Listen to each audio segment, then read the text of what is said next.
This election, I do strongly believe, is about two very different visions for our nation. One, ours, focused on the future, and the other, focused on the past. We see that contrast clearly in many ways, including when it comes to how we think about the economy.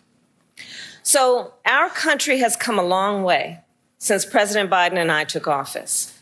At that time, we sadly remember the millions of Americans that were out of work. We were facing one of the worst economic crises in modern history. And today, by virtually every measure, our economy is the strongest in the world.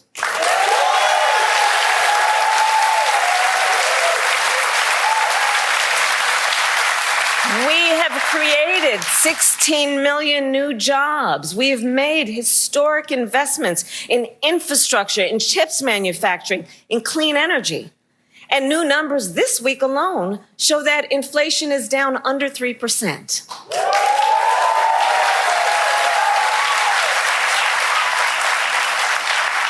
And as President of the United States, it will be my intention to build on the foundation of this progress. Still, we know that many Americans don't yet feel that progress in their daily lives. Costs are still too high. And on a deeper level, for too many people, no matter how much they work, it feels so hard to just be able to get ahead. As president, I will be laser focused on creating opportunities for the middle class that advance their economic security, stability, and dignity. Together, we will build what I call an opportunity economy. An opportunity economy. An economy where everyone can compete and have a real chance to succeed.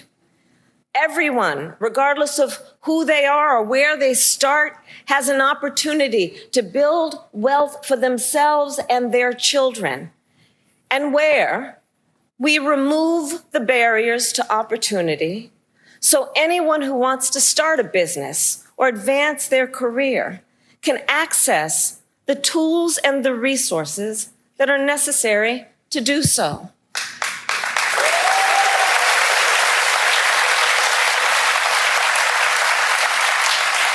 I will focus on cutting needless bureaucracy and unnecessary regulatory red tape and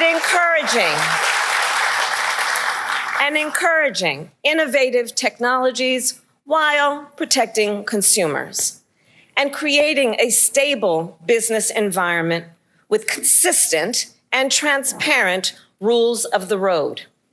As president, I will bring together labor with small businesses and major companies to invest in America, to create good jobs, achieve broad-based growth, and ensure that America continues to define the future and lead the world.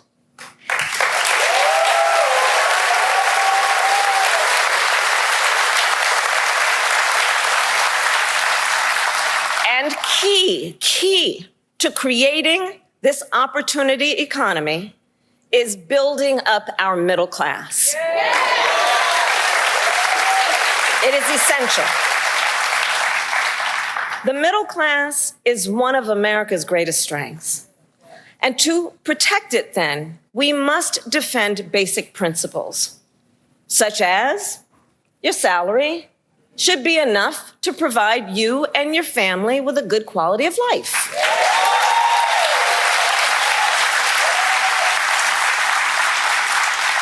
Such as no child should have to grow up in poverty.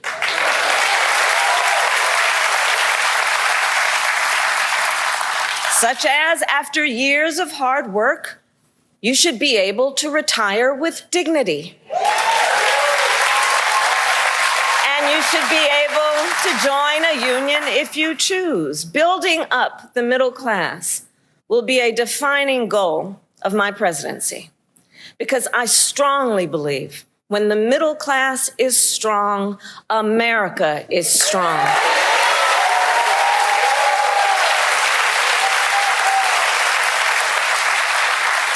So in the weeks to come, I will address in greater detail my plans to build an opportunity economy. And today, I will focus on one element that's on the minds of many Americans as they pay their bills at the kitchen table or walk the aisles of a grocery store. And that is lowering the cost of living.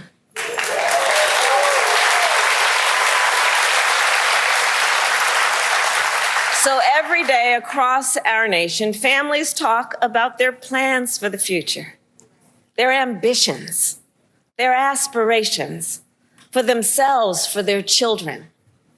And they talk about how they're going to be able to actually achieve them financially. Because look, the bills add up. Food, rent, gas, back to school clothes, prescription medication.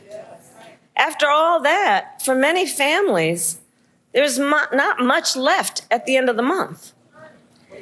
I grew up in a middle-class household. For most of my childhood, we were renters. My mother saved for well over a decade to buy a home. I was a teenager when that day finally came, and I can remember so well how excited she was. I kind of understood what it meant, but we called her Mommy. Mommy was so excited, it just made us excited that she was so excited. Later in college, I worked at McDonald's to earn spending money. Well, some of the people I worked with were raising families on that paycheck. They worked second or even third jobs to pay rent and buy food. That only gets harder when the cost of living goes up. When I am elected president, I will make it a top priority to bring down costs and increase economic security for all Americans. As president, I will take on the high costs that matter most to most Americans, like the cost of food. We all know that prices went up during the pandemic when the supply chains shut down and failed. But our supply chains have now improved, and prices are still too high. A loaf of bread costs 50% more today than it did before the pandemic. Ground beef is up almost 50%. Many of the big food companies are seeing their highest profits in 2 decades. And while many grocery chains pass along these savings, others still aren't. Look, I know most businesses are creating jobs, contributing to our economy, and playing by the rules. But some are not. And that's just not right. And we need to take action when that is the case.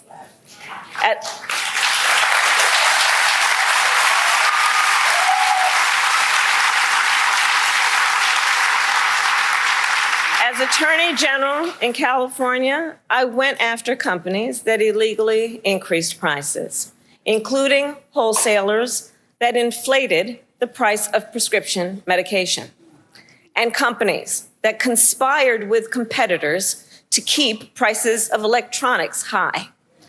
I won more than $1 billion for consumers.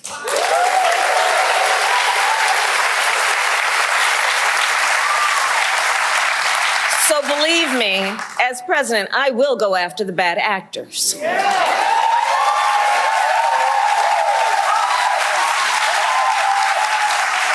And I will work to pass the first ever federal ban on price gouging on food.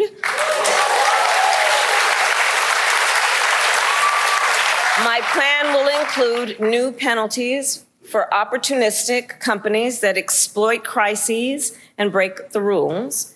And we will support smaller food businesses that are trying to play by the rules and get ahead.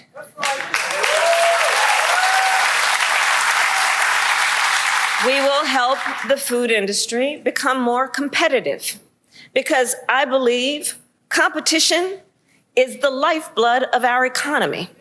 More competition means lower prices for you and your families.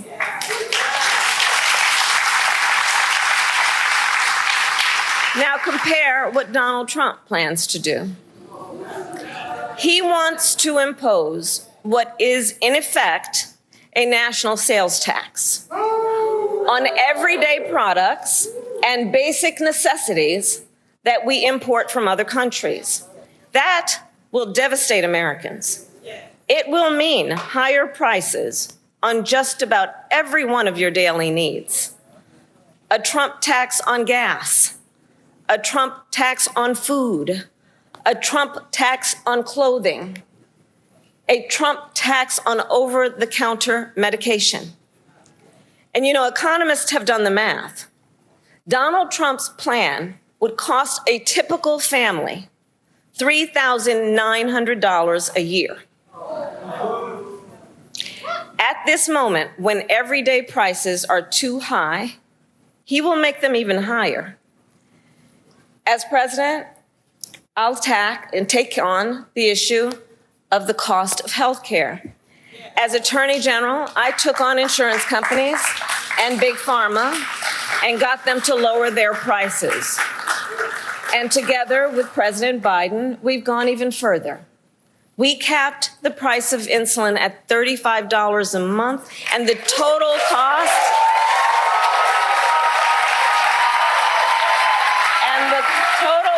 of prescription drugs at $2,000 a year for seniors. We let Medicare negotiate lower drug prices for seniors. And just yesterday, we announced that we are lowering the price by up to 80% for 10 more life-saving drugs.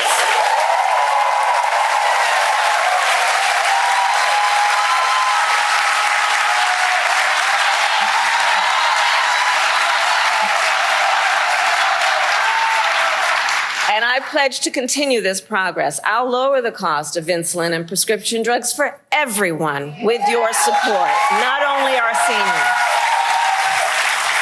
And demand transparency from the middlemen who operate between Big Pharma and the insurance companies who use opaque practices to raise your drug prices and profit off your need for medicine. 2 months ago, I announced that medical debt will no longer be used against your credit score.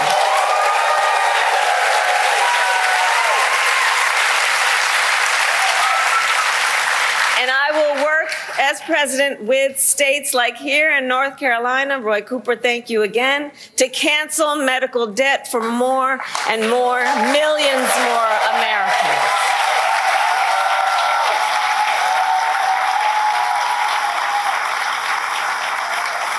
As for Donald Trump, well, he wants to repeal the Affordable Care Act, which 45 million Americans rely on. 45 million Americans rely on it for health care. That would take us back to a time when insurance companies could deny people with pre-existing conditions. We all remember what that was. And we're not going back. We're not going back. We're not going back. And remember, and this is why we're not going back, because we do remember, he tried to cut Medicare every year he was president, threatening a program that tens of millions of seniors count on. And according to his Project 2025 agenda, he intends to undo our work to bring down prescription drugs, the cost of prescription drugs, and insulin costs. Well, we've come too far to let that happen.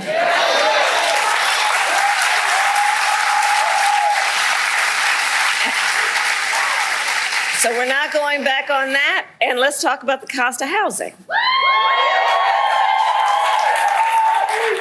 So now, the housing market can be complicated, but look, I'm not new to this issue. As State Attorney General, I drafted and helped pass a homeowner Bill of Rights, one of the first in America. And during the foreclosure crisis, I took on the big banks for predatory lending with many of my colleagues, including Roy Cooper, and won $20 billion for California families when I was Attorney General.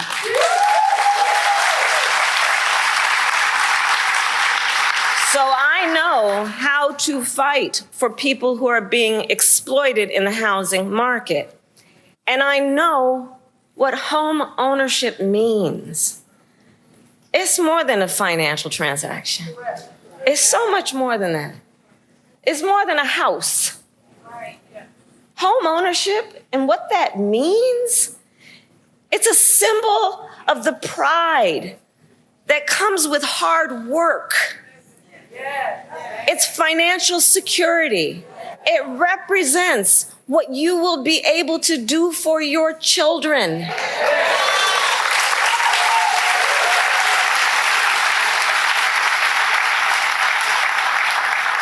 And sadly, right now, it is out of reach for far too many American families. There's a serious housing shortage. In many places, it's too difficult to build, and it's driving prices up. As president, I will work in partnership with industry to build the housing we need, both to rent and to buy. We will take down barriers and cut red tape, including at the state and local levels.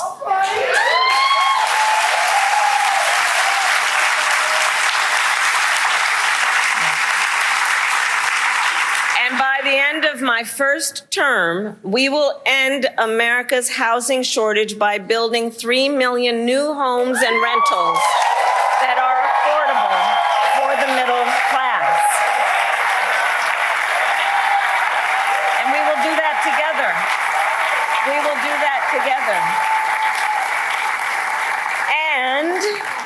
And we will make sure those homes actually go to working and middle class Americans, not just investors. Because, you know, some corporate landlords, some of them buy dozens, if not hundreds of houses and apartments. Then they turn them around and rent them out at extremely high prices. And it can make it impossible then for regular people to be able to buy or even rent a home. Some corporate landlords collude with each other to set artificially high rental prices, often using algorithms in price-fixing software to do it. It's anti-competitive and it drives up costs. I will fight for a law that cracks down on these practices.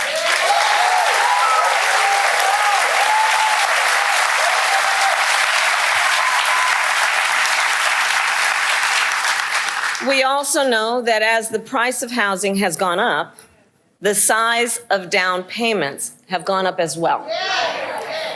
Even if aspiring homeowners save for years, it often still is not enough. So in addition, while we work on the housing shortage, my administration will provide first-time home buyers with $25,000 to help with the down payment on a new home.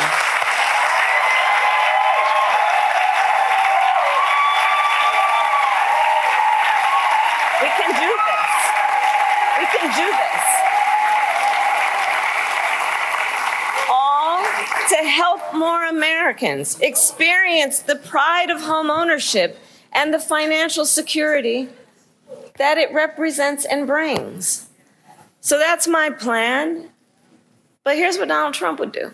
If his Project 2025 agenda is put into effect, it will add around $1,200 a year to the typical American mortgage. He's got it backward. We should be doing everything we can to make it more affordable to buy a home, not less.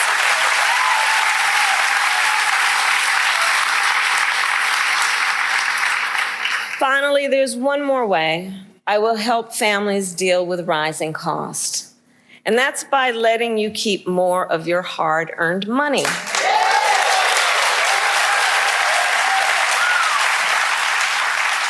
Under my plan, more than 100 million Americans will get a tax cut, and we will do this by restoring 2 tax cuts designed to help middle-class and working Americans: the Earned Income Tax Credit and the Child Tax Credit.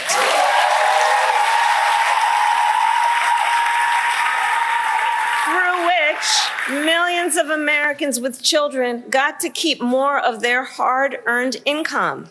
We know this works and has a direct impact on so many issues, including child poverty.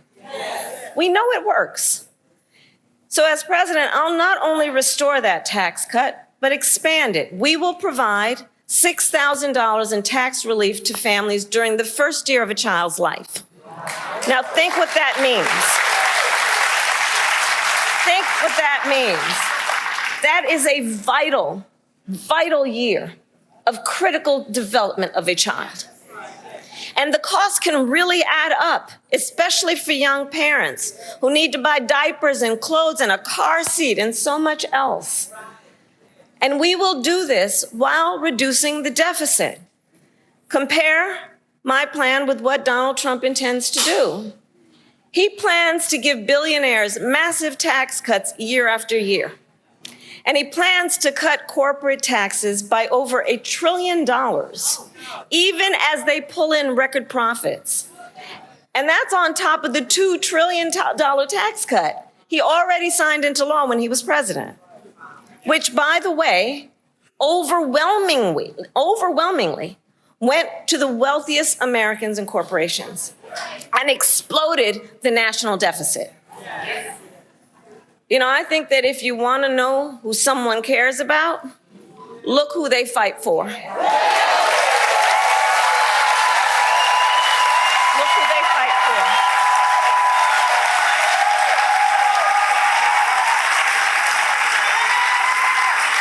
Donald Trump fights for billionaires and large corporations. I will fight to give money back to working and middle-class Americans.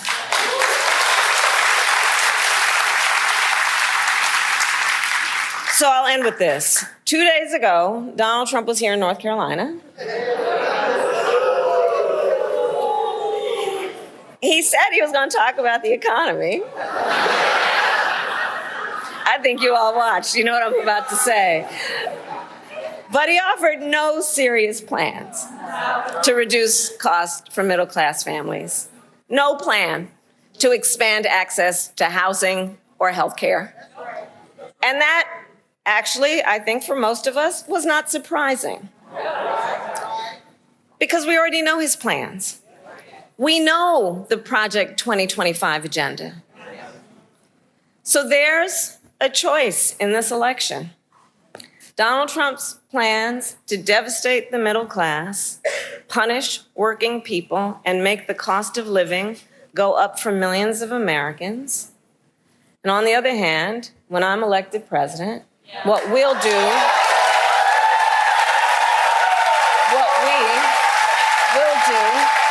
to bring down costs, increase the security and stability financially of your family, and expand opportunity for working and middle-class Americans.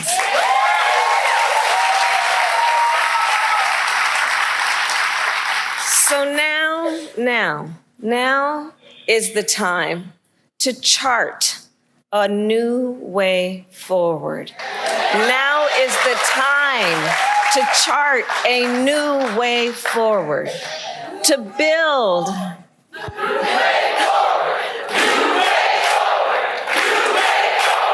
new way forward. Yes, a new way forward. to build an America where everyone's work is rewarded and talents are valued, where we work with labor and business to strengthen the American economy, and where everyone has the opportunity not just to get by, but to get ahead. So I thank you, North Carolina. We're going to get this done. And with your help, God bless you, and God bless the United States of America. We spend a lot of time deconstructing the news, trying to parse it into a form that everybody can understand. We try to find those little nitpicks where it flies above the fray, etc. If you really like these videos that we do, I want to ask a big favor. Please go ahead, number 1, subscribe to our channel, and number 2, please join if you can. Thank you so kindly for watching. Keep watching. Please remember to share. We must populate the entire internet with our progressive message, a message that we know is what most Americans say that they want. So help us, please join.